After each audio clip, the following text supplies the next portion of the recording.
Un buen médico no solo debe conocer la patología o el conjunto de síntomas que revelan una enfermedad en particular, sino que también ese médico debe conocer las causas que producen la enfermedad. Si un paciente tiene colesterol alto, no basta con que el médico le dé una receta. Seguramente ese paciente tendrá que cambiar sus hábitos alimenticios, porque de lo contrario va a recaer después que pase el efecto del medicamento.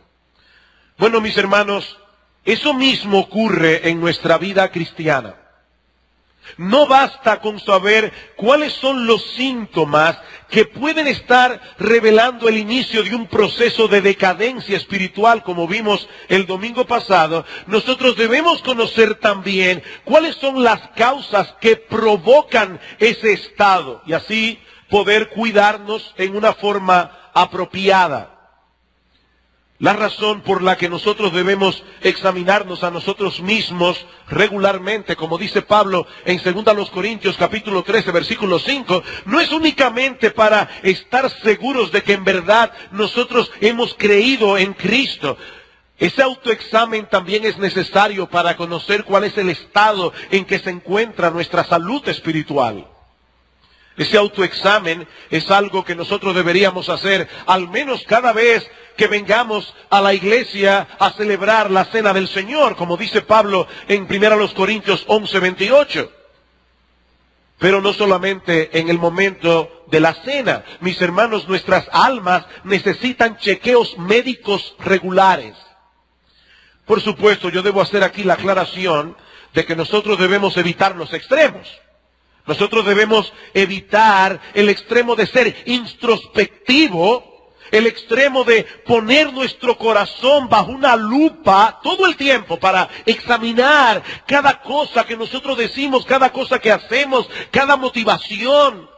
Eso sería padecer una especie de hipocondría espiritual. Nosotros no debemos ser hipocondríacos. Pero hermanos, al mismo tiempo, nosotros debemos evitar ese tipo de descuido que puede llevar a un creyente a apartarse del Señor, alejarse en su vida espiritual sin darse cuenta siquiera. Dice el autor de la carta a los Hebreos en el capítulo 2, que es necesario que con más diligencia atendamos a las cosas que hemos oído, no sea que nos deslicemos.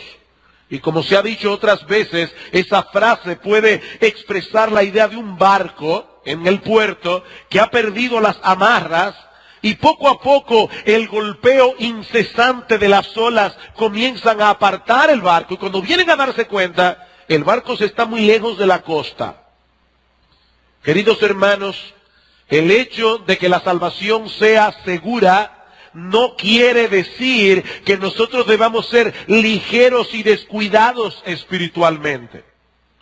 Pablo dice en Filipenses capítulo 2 que nosotros debemos ocuparnos en todo lo concerniente a nuestra salvación con temor y con temblor.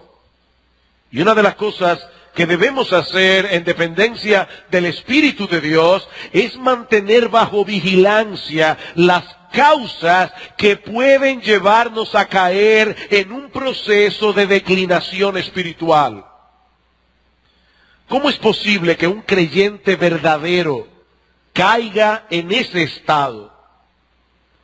¿Qué es lo que ocurre en la vida de tantos cristianos que terminan finalmente declinando en su vida espiritual?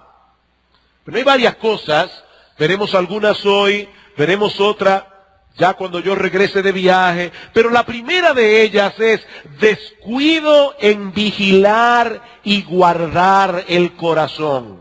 Proverbios capítulo 4. Libro de Proverbios capítulo 4. Primera causa de declinación espiritual, descuido en vigilar y guardar el corazón. Dice el proverbista en el capítulo 4, versículo 20, hijo mío, está atento a mis palabras, inclina tu oído a mis razones, no se aparten de tus ojos, guárdalas en medio de tu corazón, porque son vida a los que las hallan y medicina a todo su cuerpo. Evidentemente lo que este padre le está diciendo a su hijo es, hijo mío, lo que te voy a decir ahora es de extrema importancia. Guarda esto en tu corazón. ¿Y qué es eso que este padre va a decir a su hijo y que tiene tal importancia? Versículo 23, sobre toda cosa guardada, guarda tu corazón, porque de él mana la vida. Todos nosotros sabemos aquí que el corazón es una parte vital de nuestra vida física. Cuando el corazón deja de latir, el hombre muere. Así que nosotros podemos decir, sin ser exagerados, que cuidar el corazón es cuidar la vida. Cuidar el corazón es cuidar la vida. Bueno, mis hermanos, lo mismo podemos decir de la vida espiritual. Debemos guardar el corazón. Debemos cuidar las arterias que llevan la sangre al corazón, porque de él mana la vida. Por supuesto, hermanos, cuando la Escritura habla del corazón en un sentido metafórico, como ocurre aquí en Proverbios capítulo 4, versículo 23, no se refiere a esa bomba que nosotros tenemos aquí ubicada en el lado izquierdo de nuestro pecho. Se refiere más bien al asiento de nuestra personalidad, nuestro hombre interior. Lo que somos espiritualmente, es allí en el corazón donde reside nuestro entendimiento, donde reside nuestra voluntad, donde residen nuestros afectos. Del corazón mana la vida, dice Proverbios 4:23. Es del corazón que surgen nuestros pensamientos, nuestras decisiones, nuestras acciones, nuestros sentimientos. Por eso se nos manda en la Escritura a poner toda diligencia en guardar el corazón. Debemos poner en esa tarea todo nuestro empeño. Dice el autor de Proverbios, más que el empeño que tú pones en cuidar o guardar cualquier otra cosa. Hermanos, muchas veces nosotros decimos con la boca que apreciamos algo. Nuestros hechos dicen todo lo contrario. Por ejemplo, ¿cuántas personas de buena posición social tienen sus joyas bien guardadas en casa? Muy bien guardadas. Yo me pregunto cuántas personas le dan a las personas del servicio la llave donde está la caja fuerte o la combinación de la caja fuerte donde ellos guardan sus joyas. Supongo que nadie lo hace. ¿Cuántas personas dejan en manos de personas desconocidas prácticamente la vida de sus hijos? ¿Cuántas madres dejan a sus hijos en manos de otras personas? Ahora, si usted le pregunta, ¿qué es lo más importante de tu vida, tus joyas o tus hijos? Evidentemente va a decir, no, mis hijos. Pero no es lo que nosotros decimos con la boca, es lo que nosotros hacemos. Es lo que nosotros hacemos. Ustedes recordarán aquella famosa historia que creo escribió Rabindranath Tagore, un escritor hindú que ganó el premio Nobel hace unas décadas atrás. Rabindranath Tagore compuso una historia donde habla de una mujer viuda que al morir su esposo y quedar completamente en la indigencia, decide irse al desierto con su hijo a morir. Ella no quería morir en el pueblo. Así que esta mujer sale hacia el desierto, pasa por una cueva y de repente escucha que de la cueva sale una voz que le dice, entra, toma todo lo que quieras, pero no dejes lo más importante. Ella entra a la cueva y la cueva estaba llena de joyas. Joyas, diamantes, cadenas de oro, la plata era como nada, como polvo. y esta mujer comienza a aviarse de todo lo que puede. Y la voz le decía, toma todo lo que quieras, pero no dejes lo más importante. Pero llegó un momento ya que la mujer no podía más, así que puso a su niño ahí al lado y siguió echándose cosas en los bolsillos, cuantas cosas pudo, y la voz le decía, apúrate, la puerta de la cueva se va a cerrar, puedes tomar todo lo que quieras, pero no olvides lo más importante. Ella siguió como una loca tomando joyas hasta que de repente comenzó la puerta a cerrar y esta mujer por fin pudo salir a tiempo. El problema es que dejó al niño adentro. Hermanos, ¿qué es lo que más importa en nuestras vidas? ¿Qué es lo que más importa en nuestras vidas? ¿Es lo que nosotros podemos comprar con dinero? Bueno, dice el autor de Proverbios, yo estoy seguro que tú tienes cosas que tienes bien guardada en tu casa, tu pasaporte, tus joyas, tus documentos. Sobre toda cosa guardada, guarda tu corazón. No hay absolutamente nada. Tú no tienes ninguna posesión que sea más importante que tu corazón. Porque allí residen los principios que rigen nuestra vida, tanto para pecar como para ser santos. El hombre bueno del buen tesoro del corazón saca buenas cosas, dice el Señor. Y el hombre malo del mal tesoro saca malas cosas. Y en otro lugar nos advierte que es del corazón que salen los malos pensamientos, los homicidios, los adulterios, las fornicaciones, los hurtos, los falsos testimonios, las blasfemias. Del corazón. Mi hermano, no busques el origen de tus pecados en ningún otro lugar. No busques el origen de tus pecados fuera de ti. El origen está en tu corazón. Pero es allí también donde opera la gracia redentora de Cristo, restaurando y purificando el corazón, de tal manera que ese sentido de autodependencia que nosotros tenemos es sustituido por la fe.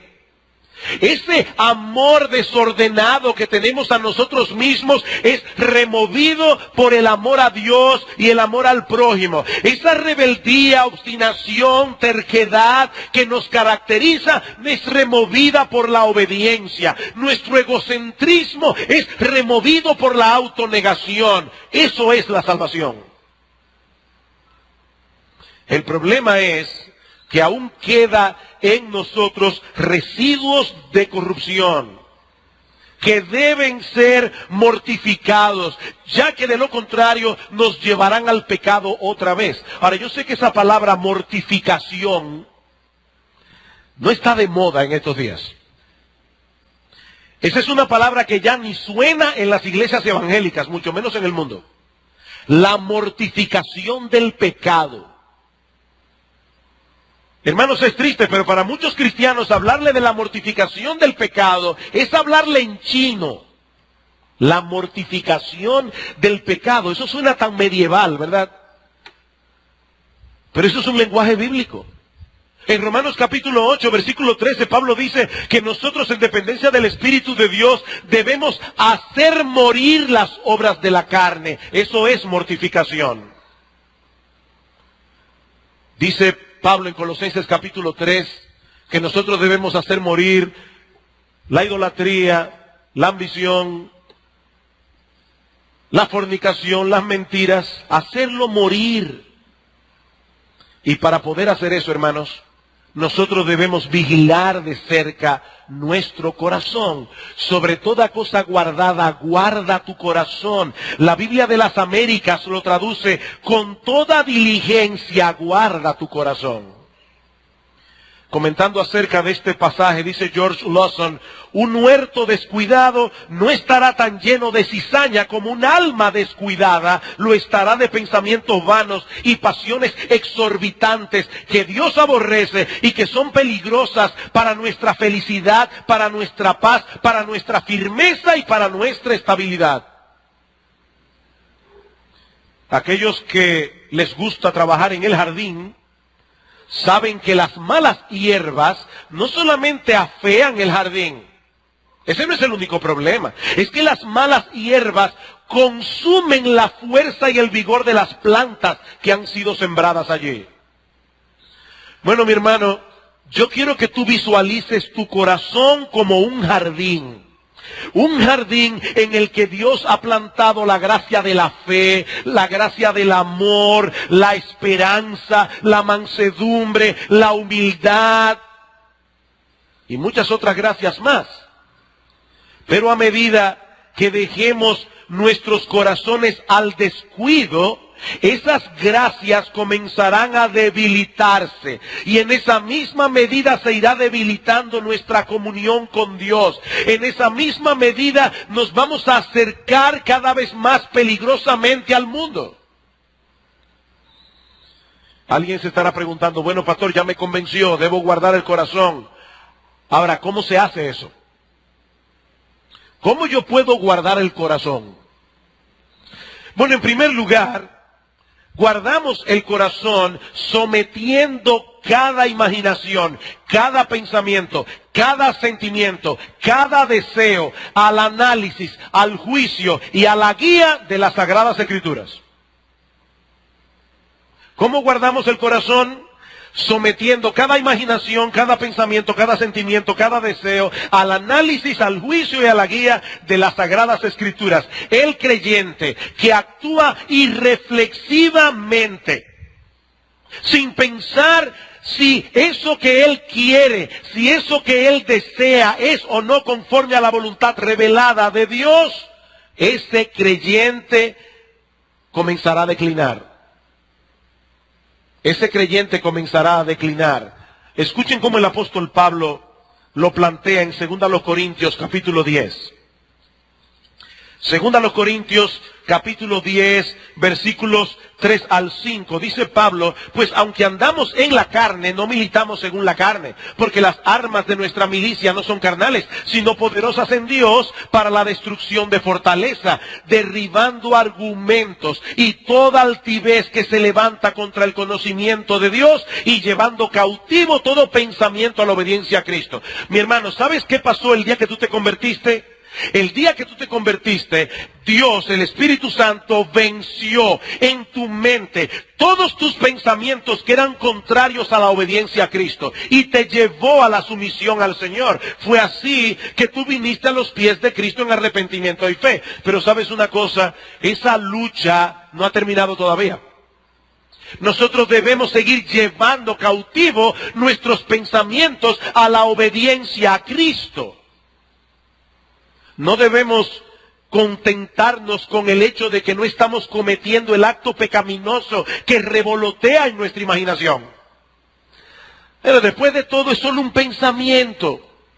No, mi hermano. Nosotros debemos llevar todo pensamiento a la obediencia a Cristo. Y no es casual que el apóstol Pablo use aquí la expresión llevar cautivo, porque este es un mensaje de guerra, lleno de violencia. Mis hermanos, no es fácil llevar nuestros pensamientos a la obediencia a Cristo.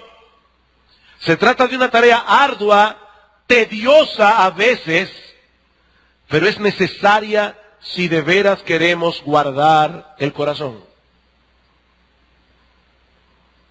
Del corazón no solo fluyen los malos pensamientos, por ahí comienza, con malos pensamientos, sino también los homicidios, los adulterios, las fornicaciones, los hurtos. Hermanos, los actos pecaminosos comienzan con un pensamiento pecaminoso.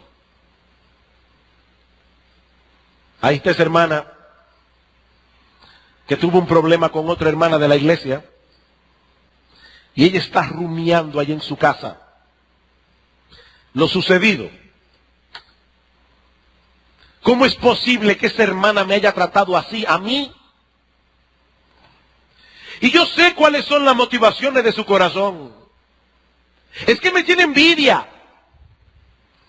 Ella no soporta que yo tengo cosas que ella no tiene. Esos pensamientos son totalmente contrarios a la obediencia a Cristo. Lo que Pablo está diciendo es, detén inmediatamente los pensamientos de tu corazón. No son conformes a la palabra de Dios. Primero porque el problema de esa hermana no es que te ofendió a ti, es que ofendió a Dios. Tú no eres importante. En segundo lugar, porque tú no sabes cuál es la motivación que hay en su corazón. Eso solamente lo sabe Dios. Cuando nosotros comenzamos a pensar de esa manera, hermanos, nosotros poco a poco nos vamos llenando de desamor hacia personas específicas. Así se comienza a declinar espiritualmente. Detén los pensamientos del corazón que no son conformes a la voluntad de Dios. Y puede ser algo tan dramático como un problema entre dos personas. Puede ser algo tan sencillo como la hermana que va al closet, lo abre y dice, yo no tengo ropa. ¿De verdad tú no tienes ropa? ¿O será que tú no tienes una falda que combine con la blusa que tú te querías poner? Es otra cosa. La Biblia dice, teniendo sustento y abrigo, estad contentos. ¿No es así? Si tú comienzas en tu mente y en tu corazón, yo no tengo ropa que ponerme, es un problema para mí cada vez que voy a salir. Estás pensando de una manera equivocada. 1 Timoteo capítulo 6 que dice, teniendo sustento y abrigo, estad contentos. Eso es un pensamiento que no es conforme a la obediencia a Cristo. ¿Sabes a dónde te va a llevar ese pensamiento? Primero al descontento y en segundo lugar a ponerte en contra de tu marido. Claro, si fuera una cosa para la computadora, ya él lo hubiera comprado hace rato. Pero como a él no le importa si yo tengo ropa o no tengo ropa. Un simple pensamiento, no es un simple pensamiento. Mi hermano, mi hermana, sobre toda cosa guardada, guarda tu corazón. Guarda tu corazón. Porque los actos pecaminosos comienzan con pensamientos pecaminosos. En segundo lugar, para cuidar el corazón, nosotros debemos impedir que la corrupción que reside en él ya salga a flote y que nuestro corazón no sea alimentado de más corrupción. Vamos otra vez a Proverbios capítulo 4. Proverbios capítulo 4. Debemos impedir que la corrupción salga, debemos impedir llenarnos de más corrupción. Proverbios capítulo 4, versículo 23, dice, sobre toda cosa guardada, guarda tu corazón, porque de él mana la vida. Pero ahora escucha, aparta de ti la perversidad de la boca. Y alguien pudiera pensar, ¿es que cambió de tema el proverbista? No, porque la Biblia dice que de la abundancia del corazón habla la boca. Ya nosotros tenemos pecados morando en el corazón. Cuídate de no sacarlo hacia afuera para que no contamines a otro. Guarda de ti la perversidad de la boca y aleja de ti la iniquidad de los labios. Pero no solamente eso, tus ojos miren lo recto y diríjanse tus párpados hacia lo que tienes delante. Examina la senda de tus pies y todos tus caminos sean rectos. No te desvíes a la derecha ni a la izquierda. Aparta tu pie del mal. ¿Qué nos está diciendo aquí el proverbista? Que para guardar el corazón, nosotros debemos guardar la boca, debemos guardar los ojos y debemos guardar los pies. ¿Tú quieres guardar el corazón? Bueno, un hombre que de veras está guardando su corazón, una mujer que de veras está guardando su corazón, va a tener cuidado con lo que habla, va a tener cuidado con lo que mira y va a tener cuidado de los sitios que visita. Si no, no va a poder guardar el corazón. Hay personas que desde que oyen, no hagas tal cosa, de inmediato se levanta una fortaleza enorme dentro de nosotros defendiendo la libertad cristiana. ¿Qué es la libertad cristiana? Bueno, la libertad cristiana es simplemente el hecho de que cuando nosotros nos convertimos a Dios, el Señor nos hizo libres para que ya no tengamos que pecar. El Señor nos hizo libres para que el mundo no nos gobierne a su antojo. El Señor nos hizo libres para que nosotros ahora podamos libremente hacer su voluntad. Eso es verdadera libertad cristiana. Y todo cristiano debería hacer una evaluación honesta y objetiva de sí mismo. Porque es posible que haya un lugar que al cristiano A no le es de ningún problema, pero al cristiano B, por la forma como vivió antes de conocer a Cristo, ese lugar que es inocente y neutral para el cristiano A, para él es un problema. Y debe decir: yo no critico a los que van, pero yo no puedo ir. Yo no puedo ver eso. Yo no puedo oír eso. ¿Saben una cosa, mis hermanas queridas? Todas esas revistas Vanidades, ese nombre es fantástico. Vanidades. Hola. Todas esas revistas tienen una meta. Primero, llevarte a vivir la vida de gente que a ti no te importa. Segundo, sembrar descontento en tu corazón. De tanto ver la vida del jet set, y que van aquí, que van allá, y tú no puedes ni siquiera pagar un carro público, un taxi para ir a Baní. ¿Ustedes creen que eso es inocuo? No, eso no es inocuo. Yo no estoy diciendo, en la iglesia bíblica del Señor Jesucristo los pastores prohíben leer vanidades. Yo no estoy diciendo eso. Lo que yo te estoy diciendo, mi amada hermana, es que tú debes ser honesta, tú debes ser objetiva y preguntarte qué efecto están causando esas cosas en tu corazón. Porque eso es exactamente lo que el autor de Proverbios está diciendo aquí. Tú quieres guardar tu corazón, cuídate de lo que hablas, cuídate de lo que oyes, cuídate de lo que ves, cuídate de los lugares a donde vas. No seas irreflexivo, no seas irreflexiva.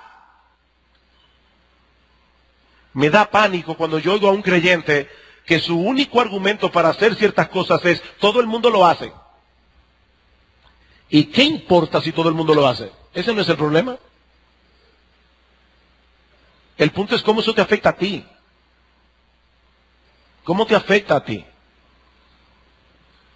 En el libro de Jerry Bridges, En pos de la santidad, él pone el ejemplo de un individuo que fue instructor de patinaje sobre hielo cuando era inconverso.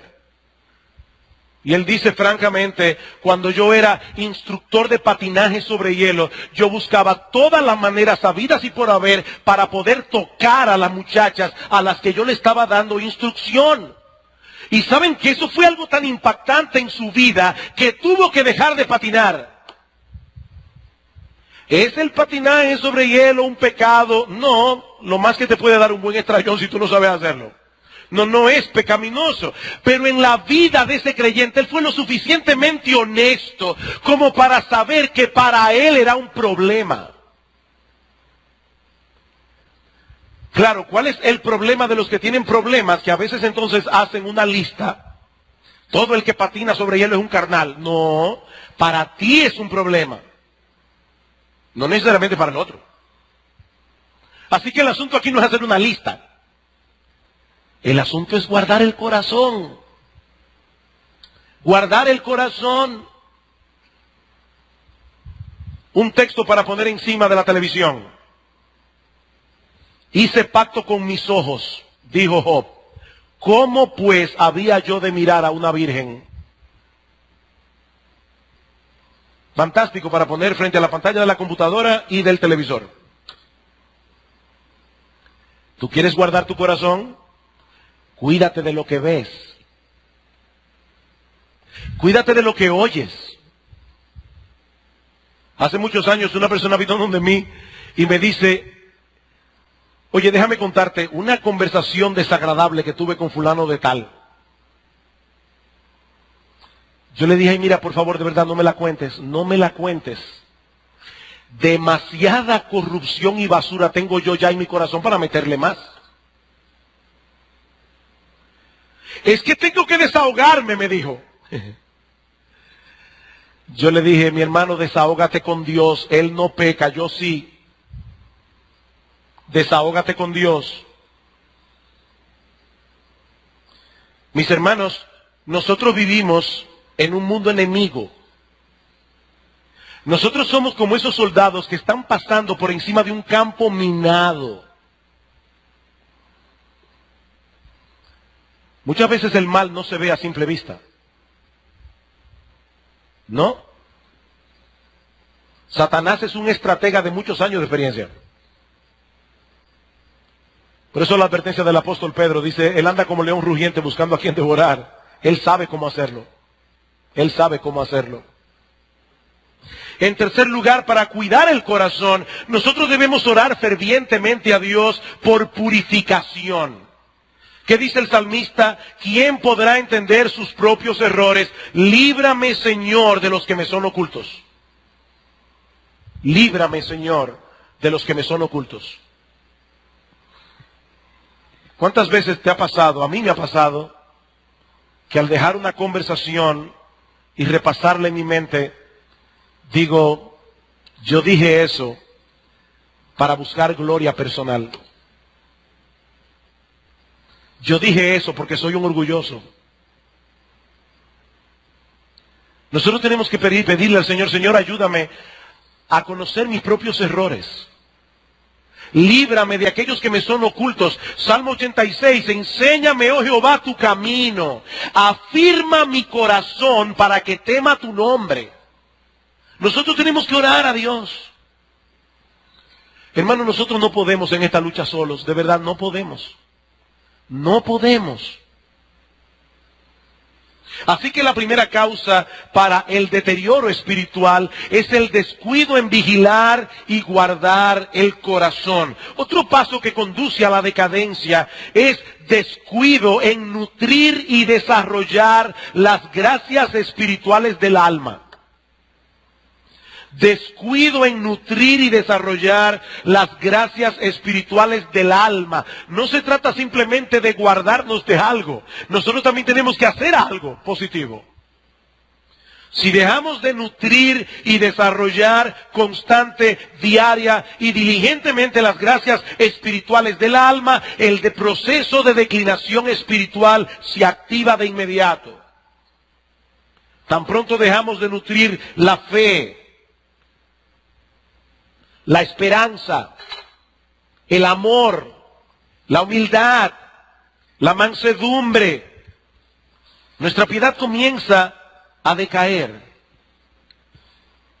Hermanos, son esas gracias las que Dios nos ha conferido en la salvación, las que han de guardar nuestras almas en santidad y las que nos permitirán crecer y estar cerca de Él. En la medida en que esas gracias crecen y se desarrollan, en esa misma medida nosotros desearemos cada vez más santidad, más cercanía con aquel que es la imagen misma de esas gracias, nuestro bendito, precioso y glorioso Señor y Salvador Jesucristo. La esperanza. Pensemos en la esperanza. El apóstol Pablo describe a los incrédulos en Efesios capítulo 2 como personas que viven sin Dios y sin esperanza en el mundo. Esto quiere decir, hermanos, que nosotros los creyentes no solamente tenemos a Dios, nosotros tenemos una esperanza que no será avergonzada, una esperanza que produce un efecto purificador y santificador en nuestras almas. La santidad se alimenta de esperanza. Primera de Juan, capítulo 3, versículo 2, dice que el que tiene esa esperanza de que algún día verá a su Señor, y en ese día nosotros seremos hechos semejantes a Él, porque le veremos tal como Él es. Y dice Juan, el que tiene esa esperanza se purifica a sí mismo. Se purifica a sí mismo. Esa esperanza que nosotros tenemos en los cielos nuevos, en la tierra nueva, por un lado, desarraigan nuestras almas del apego por este mundo. Este mundo es chilata en relación con eso. Pero por el otro lado, esa esperanza contribuye a vivir aquí y ahora el estilo de vida que caracterizará la vida venidera. La esperanza alimenta la piedad. Ahora, ¿qué sucede cuando el creyente deja de fortalecer y desarrollar su esperanza? ¿Qué sucede cuando el creyente comienza a perder de vista lo que le espera cuando el Señor regresa en gloria? ¿Qué sucede? Que sus ojos no van a poder ver más allá de las realidades presentes de esta vida y su corazón se llenará de ansiedad por las cosas de este mundo y su ansiedad despegará su alma de Dios. Fíjense el proceso. Dejo de ver la esperanza, comienzo a poner mis ojos en las cosas de este mundo, eso llena mi corazón de ansiedad. Un corazón ansioso no puede recibir la palabra predicada. Providencialmente el hermano Joris leyó en el día de hoy porque tocaba Mateo capítulo 13. ¿Qué dice el Señor en Mateo 13:22? Dice que el afán de este siglo, el engaño de las riquezas ahogan la palabra, la hacen infructuosa.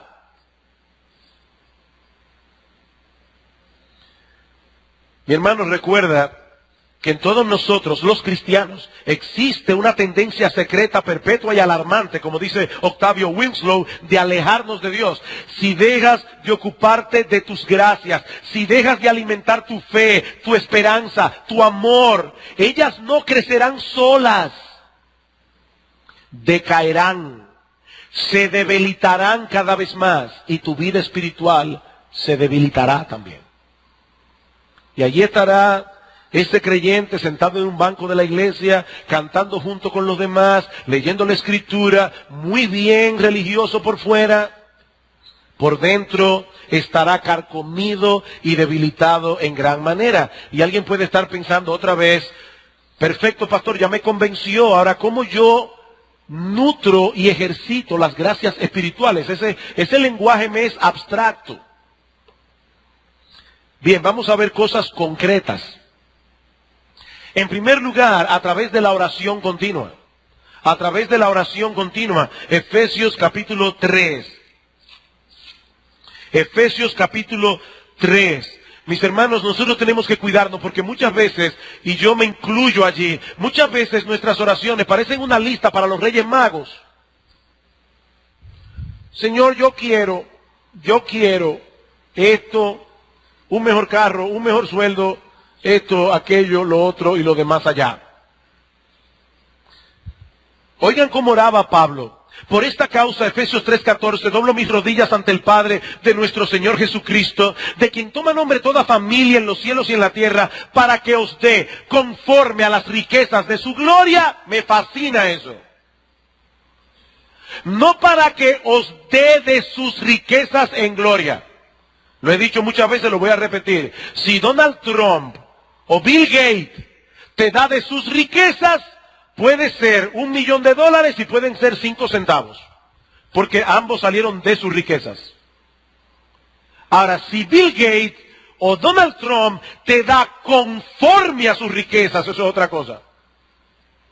Y este texto no dice que Pablo estaba pidiendo para que Dios nos dé de sus riquezas. Dice allí, oro a Dios para que os dé conforme a las riquezas de su gloria, el ser fortalecidos con poder en el hombre interior por su espíritu, para que habite Cristo por la fe. Y alguien dirá, pero pastor, espérese un momento. ¿Y Cristo no habita ya en el corazón de todos los creyentes? Sí, pero la palabra habitar que usa Pablo allí es una palabra compuesta que significa hacerle una habitación confortable a Cristo en el corazón.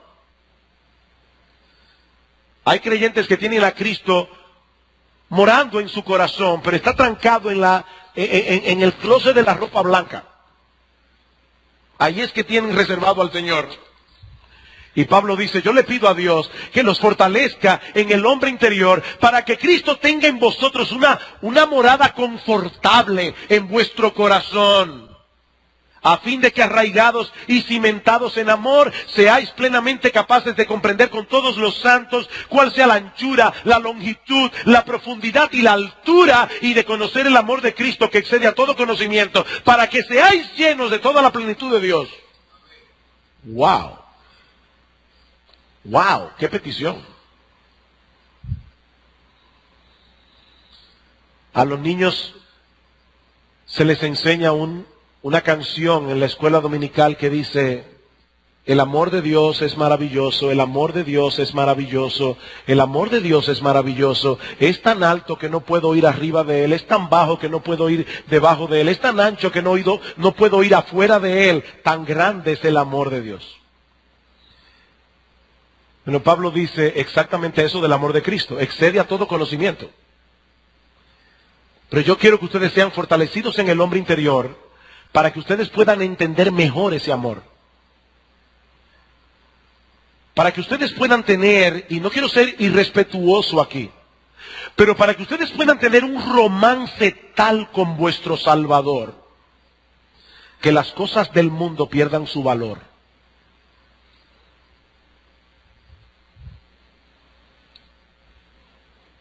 Mis hermanos, la Escritura nos enseña que Dios es para nosotros una fuente inagotable de poder y de vigor espiritual.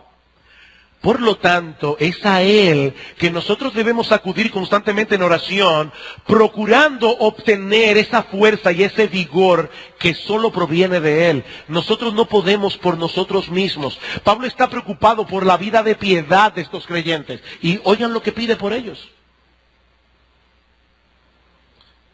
Lo mismo vemos en Epafras, un siervo de Dios que trabajó por la iglesia de Colosas. Dice Pablo, os saluda Epafras, el cual es uno de vosotros, siervo de Cristo, siempre rogando encarecidamente por vosotros en sus oraciones para que estéis firmes, perfectos y completos en todo lo que Dios quiere.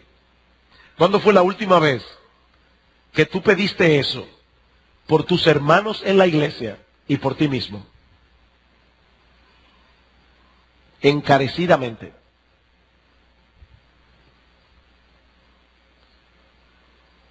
Nuestras oraciones revelan aquello a lo que nosotros le damos importancia. ¿Qué revelan tus oraciones? ¿A qué tú les estás dando importancia? ¿Manifiestan tus oraciones un genuino deseo y anhelo por la justicia de Dios en tu vida?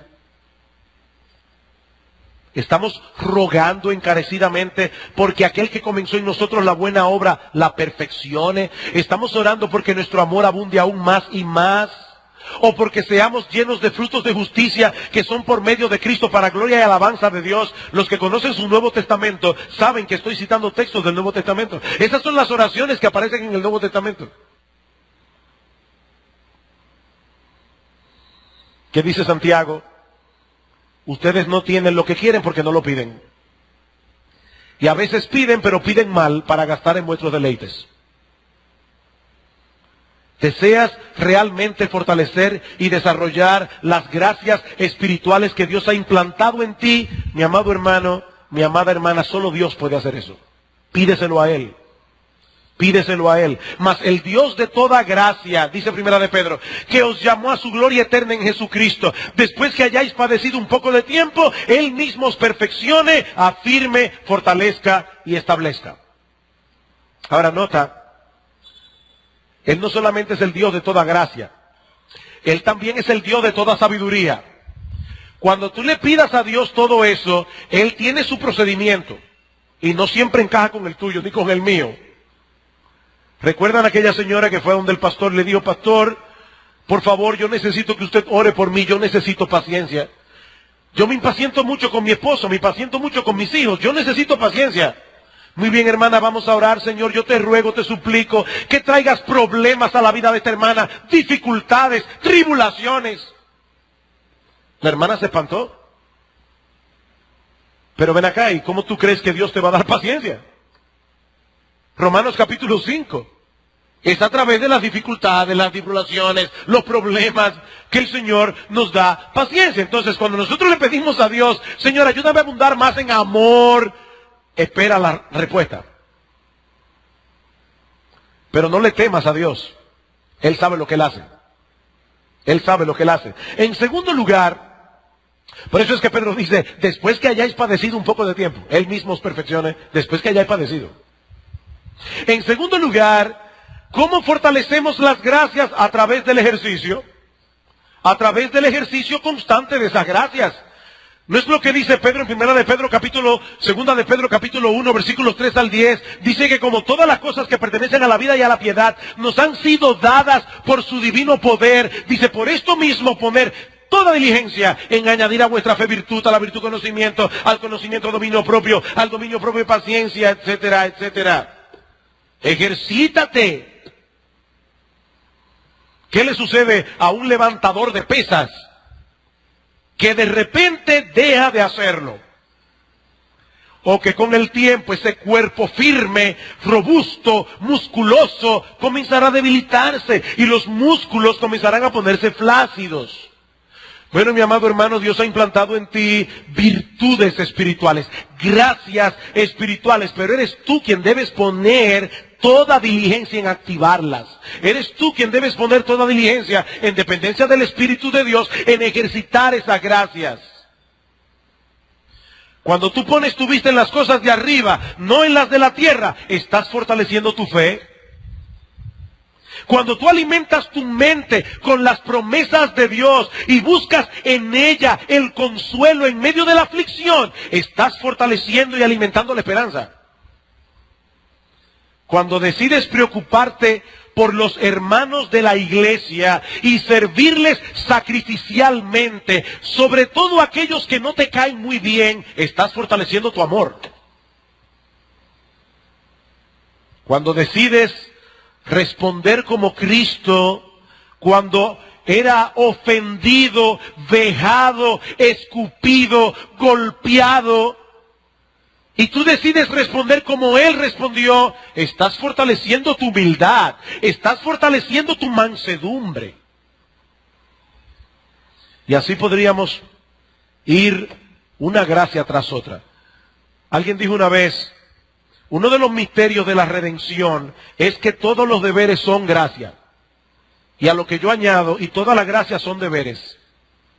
Todos los deberes son gracias. Todas las gracias son deberes. ¿Cómo así? Bueno, por ejemplo, Pablo dice en su palabra que todo hombre debe arrepentirse. ¿No es así?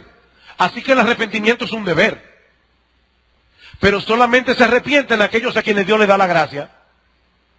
Es un deber y es una gracia. Ahora, cuando Dios nos da la gracia para arrepentirnos, Él no se arrepiente por nosotros, soy yo que me arrepiento.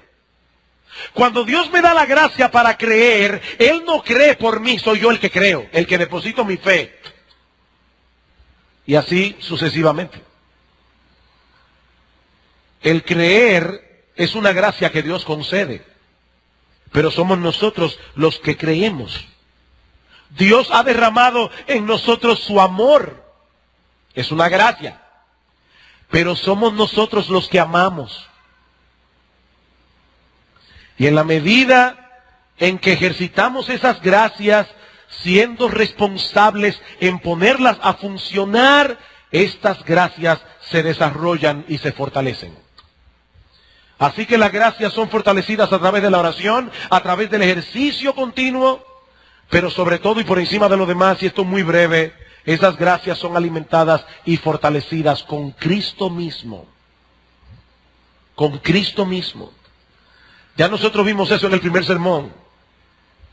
Las gracias que Cristo ha implantado en nosotros son suyas y son alimentadas por Él.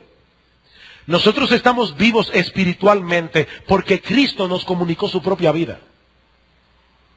En el momento en que fuimos salvados, el Espíritu de Cristo vino a morar en nosotros y comenzó a transformarnos en su imagen. Ese es el proceso en el que estamos ahora. Ya no vivo yo, mas vive Cristo en mí. Y lo que ahora vivo en la carne, lo vivo en la fe del Hijo de Dios, el cual me amó y se entregó a sí mismo por mí. ¿Cuáles son esas características de Cristo que el Espíritu de Dios está forjando en nosotros? El fruto del Espíritu: amor, gozo, paz, paciencia, benignidad, bondad, fe, mansedumbre, templanza. Cristo es eso perfectamente. Nosotros no. Estamos creciendo en eso.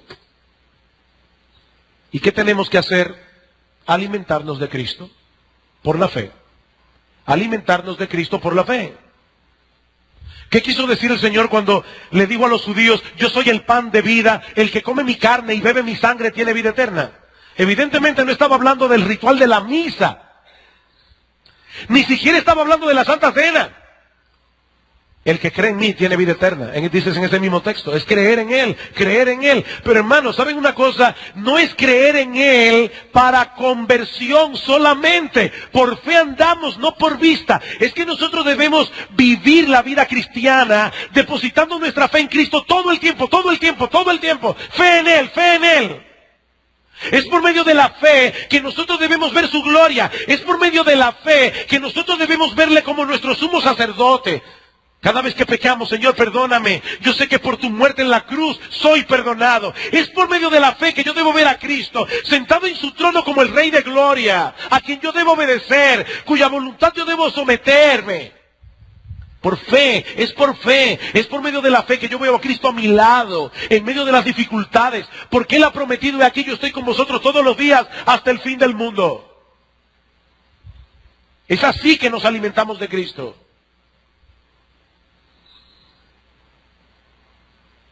Mi hermano, ¿cómo está tu relación personal con Cristo? ¿Qué tanto acudes a Él en busca de fortaleza y de perdón? ¿Qué tanto tú meditas en su persona? ¿Tú lo recuerdas durante el día? ¿Es dulce tu meditación en Él, como dice un himno, un salmo, perdón? ¿Qué tan consciente o qué tan conscientemente tú tratas de imitarlo a Él? ¿Qué tan conscientes estamos de su presencia en nuestra vida? El Señor está a nuestro lado. ¿Ustedes creen, hermanos, que muchas parejas de esposos que dicen ser cristianas se tratarían como se tratan si estuvieran conscientes de que Cristo está en medio de ellos? Yo lo dudo. De verdad yo lo dudo. Es que olvidamos a Cristo. Olvidamos a Cristo. Bien, hermanos, en el siguiente sermón consideraremos otras dos causas de decaimiento espiritual. Por ahora solo quiero añadir que así como el reino físico tiene sus leyes, el reino espiritual también. No podemos ignorar la ley de la gravedad. Niños, nunca jueguen a ser Superman, porque se van a dar bien duros. No importa que tengan la capa. Nosotros no podemos violar la ley de la gravedad. Nosotros no podemos violar las leyes de Dios y pensar que no vamos a caer.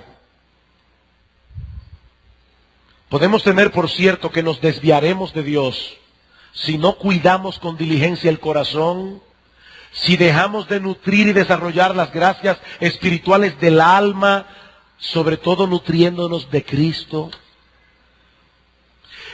Y déjenme decirles algo importante. ¿Sabían ustedes que muchas veces el Señor se esconde de sus hijos?